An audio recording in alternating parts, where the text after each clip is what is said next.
Մերի 19-ն էլ կարիճ ունենել ու հիմա քանի որ Վեներան է կարիճ մտել, այդ դավաճանություններ կլինեն, հենց դա է ասում, Վեներան սիրում մոլորակը խանդի, այո, հնարավոր է գաղտնիքներ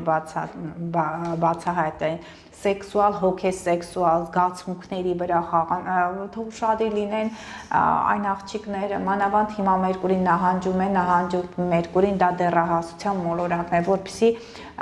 աղջիկները չխաբեն Վեներան կարիճում, որտեղ Վեներան սերն է, նրանց կարող են հրամցնել գեղեցիկ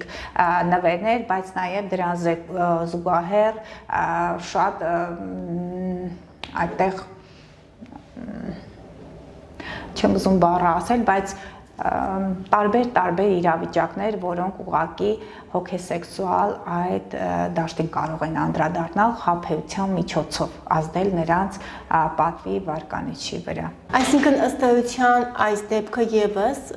որի ըստ էության զոհը դարձավ 3-ամյա փոքրիկը, դավաճանության հետևանք էր։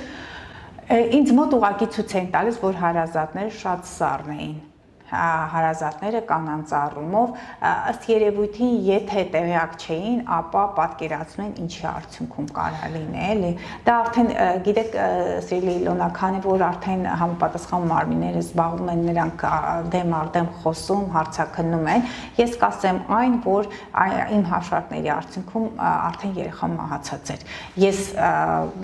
դա տեսել եմ եւ հայր ծնողի կողմից էր հարվածը, բայց ճիշտն ասած չի պատկերացնում, որ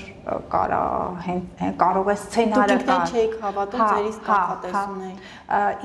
Չի պատկերացնում, որ կարող է այդ աստիճան դրա արդյունքում լինի։ Բայց դա կարող է տեղի ունեցած լինել հենց սեքսուալ դաշտի հետ կապված այդ բոլոր իրադարձությունների արդյունքում, որտեղ կարիճներ, արևը կարիճում Պլուտոնի հետ բարդ դիրքեր կարիճի ղեկավարի հետ։ Նաև վերջերս մենք համացանցը կրկին ցնցվեց, երբ իմացանք, որ նախորդ 3-ամյա Տիգրանի հայրը հանկարծամահ է եղել եւ կրկին տարբեր վարկածներ շրջանառվեցին։ Իրականում ըստ ձեզ ինչն էր երեխայի հայրիկի մահվան պատճառը։ Կարծում եմ, որ նա ուղղակի չդիմացավ երեխայի կորստին։